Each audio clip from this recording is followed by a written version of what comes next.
What's up, everyone? Thanks for tuning in today for this virtual studio practice session for the slide Hampton transcription breakdown on the tune My Blues. Today, we are going to practice through some of the concepts that we talked about in that YouTube lesson and that are sort of on display in this slide Hampton solo. So a couple things before we get going, make sure that you have the handout, the PDF that you can download for this practice session. And also, I would grab that entire solo transcription with harmonic analysis in it. We'll talk about a couple other sections of that solo today that we did not cover in the YouTube lesson, and it will be good to have that as a reference. Now, as I said in the YouTube lesson, you got to listen to the original recording on this. That is like step number one, really, in my opinion. All of this stuff we talk about today should really support that listening. This is by no means a substitute for transcription. This is really what you should do sort of like after you transcribe, is the things that we're going to talk about today. The practice kind of content, moving through the ideas through some different keys, all that type of good stuff. So we're going to cover some of this material in a slightly different order than we did in the YouTube lesson. We're actually going to start with slides like bebop playing and his change playing. And we're going to look at an example that he does in that solo, and then we're going to talk about how we can practice some of those concepts. We're not just going to take those lines and move them through all 12 keys. I actually don't think that's the most efficient way to practice this, because it's maybe a little bit different than if we're practicing a very specific harmonic concept or maybe a specific lick. We really want to learn how he constructs these lines, not necessarily just to copy and cut and paste them in this case until they get into our playing. We really want to look conceptually how they're built and figure out ways that we can practice that concept versus just the individual line. So our example line starts at measure 29 on the complete transcription of all. I think he plays 6 choruses, maybe 5 or 6 choruses on this solo. So let's check out what that line sounds like.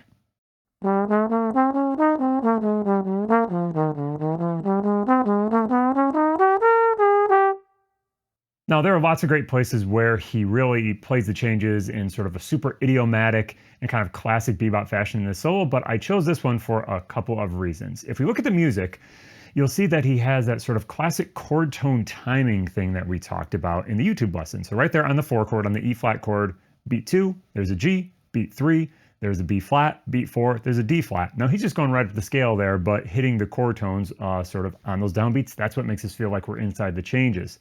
Now the second bar here, usually we would probably see that as a E fully diminished chord in a blues. That would we would think is our standard sort of blues progression.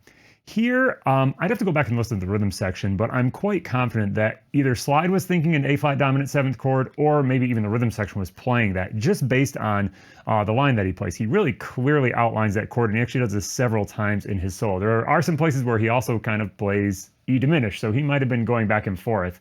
This is a pretty common substitution there. We might call this like a backdoor dominant resolution, where we go from a flat 7 resolving up a whole step to then to B flat. You see times some of this in what's called a backdoor 2-5. That's a different topic, but we do have an A flat sound here. So regardless of whether the rhythm section is playing or not, I'm quite confident he was playing this. And we see this sort of classic use of chromaticism, where we start on the 3rd of the chord, we work our way down, and then we hit that little chromatic passing note between the root going to the flat 7. We hit a natural 7 in there as well. Some people might call this the bebop scale. Certainly would be. That would be one where we could practice this. It's also that sort of like classic David Baker bebop sound. We've come to kind of think of that as a cliche, I think, in the modern world, but it's a cliche for a reason. Lots of people played this idea, and it really encapsulates this sort of elegant chromaticism that I've been referencing. Now, when we get to that next measure, the B flat measure, he has a nice little enclosure going into that G chord, where he is above, then below by 2 notes, and then resolves to the 3rd of that G chord. So these are just like the classic concepts that we want to take apart when we're talking about playing changes. The way we might want to practice this is what we're really talking about today. What we're going to do is we're going to take a 2-5. We're going to take a 2-5 in B flat. So a C minor 7, F7 to B flat 7. This is going to be like a short 2-5, so that 2-5 is all going to happen in one bar. And we're going to try to apply some of these concepts, and we're just going to choose to be either ascending or descending, and we're going to start on each chord tone. So for example, we're going to start on the root, and we're going to ascend to hit chord tones on the right places, adding chromaticism when we need to, adding an enclosure when we need to, and then resolve eventually on that B flat chord. Now, we're going to work through a couple of specific examples here. These might sound like 2-5-1 licks, and they certainly would be things you could practice in that fashion. But when I was sort of like writing these for us to work on them, I was really more thinking like this concept of how do we build lines and look for where those chromatic passing notes are. We're going to play each one 3 times.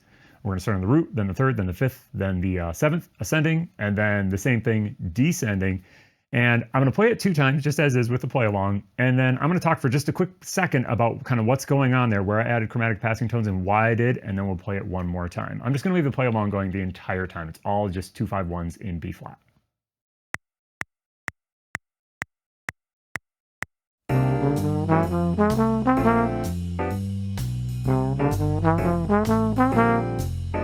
Cool. So as I said, there is that half step between that flat third, natural third, resolving up to the F. And really, I'm just thinking about that F is my eventual target note that I'm thinking about arriving at. And then I just enclose around that B flat. I'm below, then above, and then I resolve to it. So here we go 1 more time. 1, 2, 3.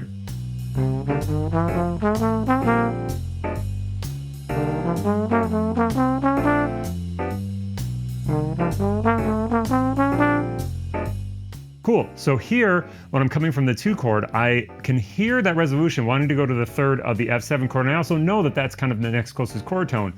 So I could have had a chromatic passing note, but I decided to enclose it instead.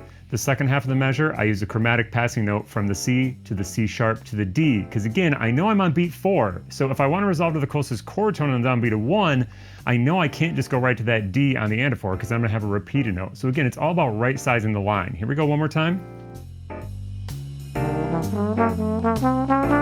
Next one.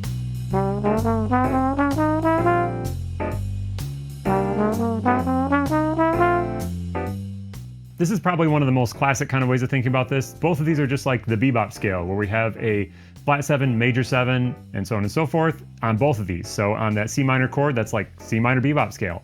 On the F7 chord, it's like F dominant 7th bebop scale. So here we go 1 more time on that one. 1, 2, 3.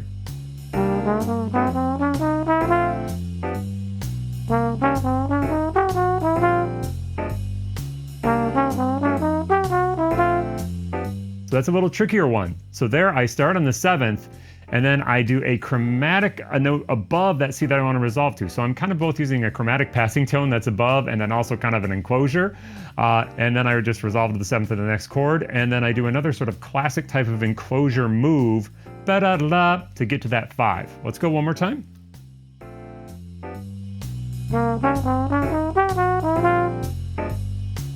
All right, that all goes by pretty quick, so you might want to rewind and check that out again if that's a new concept. Here we go with descending, same concepts.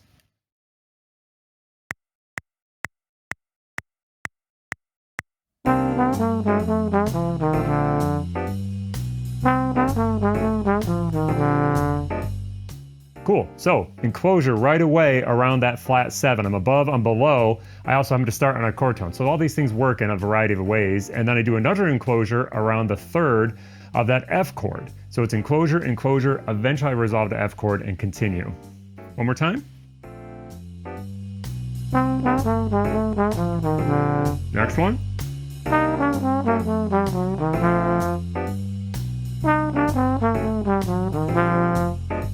Cool, classic enclosure there. I'm on the G on the end of 3, and so both academically, I know if I just keep playing in that mode, I'm not gonna kind of sort of run out of room in that line. So I'm gonna use some chromaticism to land on that F on the downbeat. Here we go 1 more time.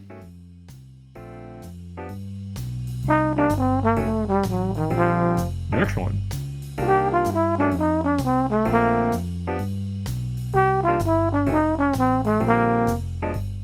Now this one's a little funky here. I actually hit a major 3rd on the downbeat of 2.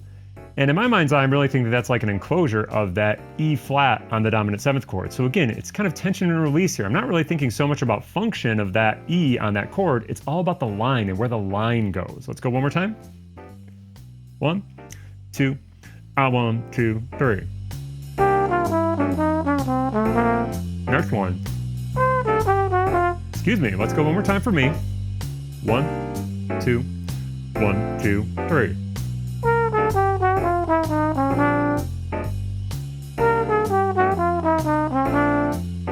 Highly chromatic there. All half steps getting all the way down from high B flat, almost all half steps, excuse me. But lots of half steps in there, just thinking about, again, this chromaticism to arrive where I want to. Let's go 1 more time. 1, 2, 1, 2, 3. So this is math. This is very much the construction and engineering part of playing good lines. Ideally, we want to get to the point where we're just hearing those chromatic passing tones. And I would say that that's something that for me, it depends on what I'm playing. Sometimes it just comes naturally and I'm just hearing it. I hear that line. Sometimes it's maybe a little bit more of the analytical part of my brain that is working to line up those chord tones. It depends on the tune.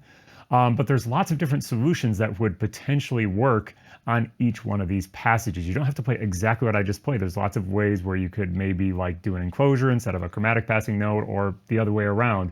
So I would try to do this often in your practice, maybe with a metronome, and see how many different ways you can sort of work through a simple set of chord changes like a 2-5 in this fashion, so that you become really, really fluent in building eighth notes using these devices of chromatic passing tones and enclosures.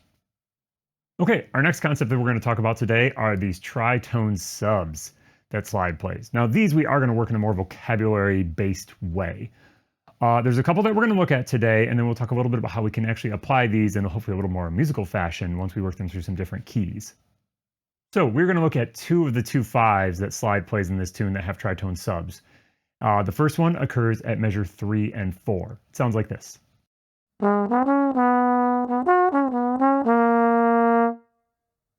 Now I note there that Slide actually doesn't resolve that way in the actual recording, but I think that's like a nice resolution that will, again, help us turn this into something that's a little more practicable.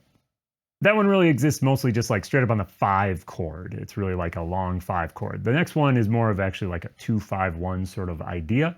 Again, Slide plays it going to the 4 chord, and this occurs at measure 75 and 76. Let's look at what that one sounds like.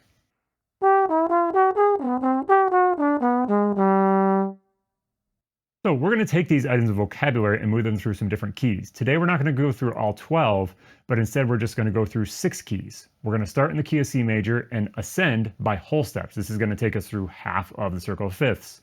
This is a good alternate way to work through this stuff in case you want to be a little more abbreviated with the amount of time you spend on it, or if you're just looking for a different way to encounter it. If you just do it the same way every time, maybe you do it like around the circle of fifths, that's a very common way to do it. You're going to sort of get used to doing it that way. And then if you ever encounter them in a different way musically, it's going to maybe be a little difficult. So you just want to give your brain sort of like different challenges when it comes to working vocabulary. So since we're starting in C, we're going to hit C, D, E, G flat or F sharp, A flat, and B flat. Again, half of our circle moving up in whole steps. So let's check that out for each one of these. We are going to do each one of them 2 times in each key with a play along, and we're just going to go right through them. We'll do example 1 through all the keys, then we'll do example 2 through all the keys. So here we go. This is those 2 tritone sub vocab things with a play along.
Cool. Let's talk a little bit about application of this information.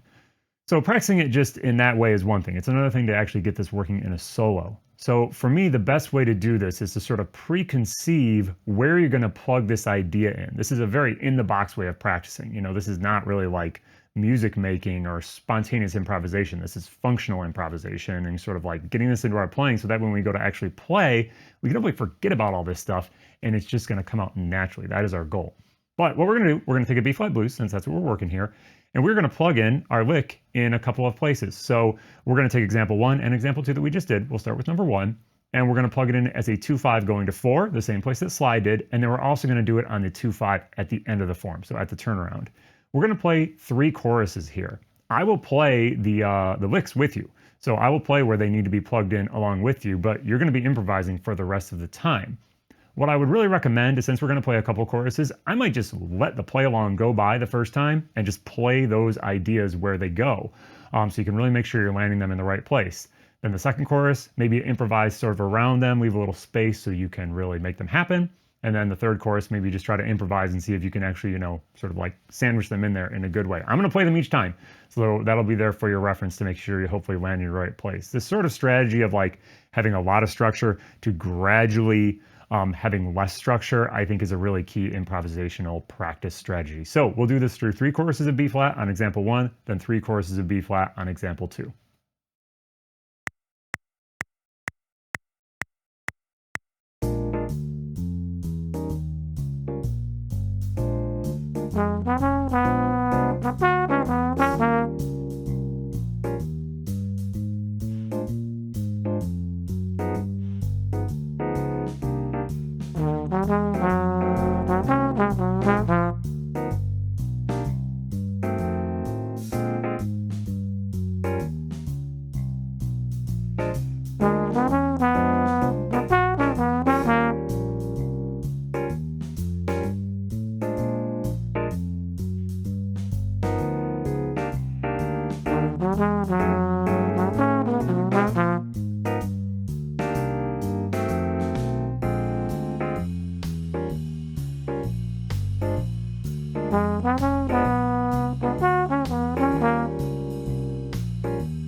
Okay, our final thing we're going to talk about today is something we actually covered in the YouTube lesson in at least a little bit more detail, and that is moving these motives through the circle of fifths. All the stuff I already talked about there is a great way to practice this. I thought we would just maybe delve into these in a little bit more of a practice fashion so you could see how that works in maybe a little slower fashion. I kind of like did hyperspeed through it when I did the YouTube lesson. So we're going to look at 2 motives. We're going to look at the one that Slide uses in his solo, and then we're going to look at the one that I did in my little example from the lesson. So let's start out by just hearing what these 2 motives are. So the one that Slide uses starts on the flat 7, is basically like flat 7, root, 9, back to root. That simple little motive is it. And that's what really, I think, works well for this sort of thing, is simple and clear melodic content. So that way when you're moving through the different keys and you're ending up outside of the changes, your ear will sort of make that connection. If you play something super complicated or something that sort of obscures what key center you're in, once you go to move it to keys that are outside, it's just going to sound out and wrong. And that might be what you're going for if you're just looking for something that does sound out and just sounds, like crunchy and is a tension element for a minute and then maybe you resolve. But if we really want to have this melodic approach, which is kind of what slide does here, we might want to choose ideas that are a little bit clearer and really sit in a key center. So either way, here is my idea that I came up with, which is the root, the 9, and the 5. I personally find that one really useful because it doesn't have the third in it. So you can use it on major chords, minor chords, whatever. Clear if it was a diminished chord or something like that, you would have to flat the 5, but it's very, very versatile. So there are 2 examples. You can do this on any motive. So, feel free to come up with some on your own. Again, as I said in the YouTube lesson, I might cover this in a little more detail at a future lesson because this is a big topic. But in the meantime, I'm going to throw a metronome on here. We're going to play through just those 2 motives in all 12 keys. Here we are going to go through all 12 keys because we really want to think about that circle of fifths progression. And for there, we want to be able to move through any area of that circle. So here we go. Here, each one in all 12 keys. We'll do all of one, little pause, and then all of the other one.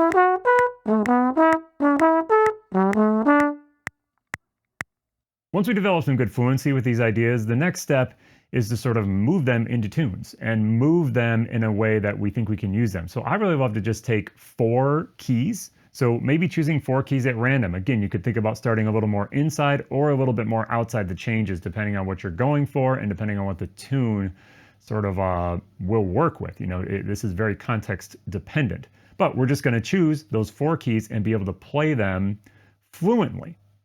Just for the sake of today, let's just worry about the first 4 keys on the circle: C, F, B flat, and E flat. Again, you would want to start anywhere so you always have that quick recall and these at your disposal. So we would start by just doing that a number of times. Let's check that out with the metronome. Let's go through each one of those things 3 times.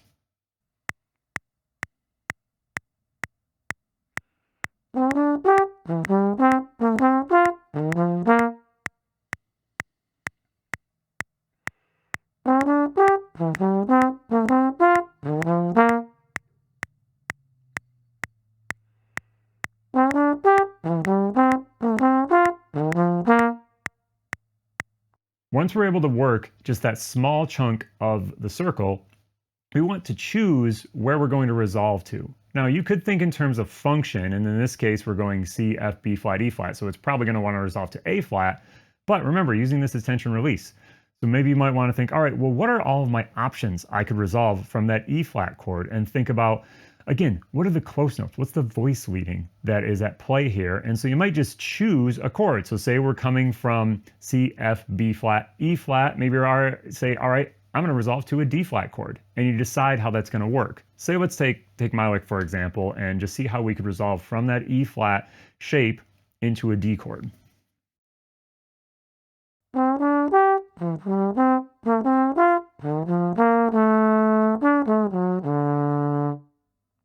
Now that one works out nice because that E flat is kind of like a tritone sub going to D. That's why I chose it. What if we chose a different chord? Maybe we chose something that was less conventional, like a B major chord. So let's check out, where I might think about resolving there and why.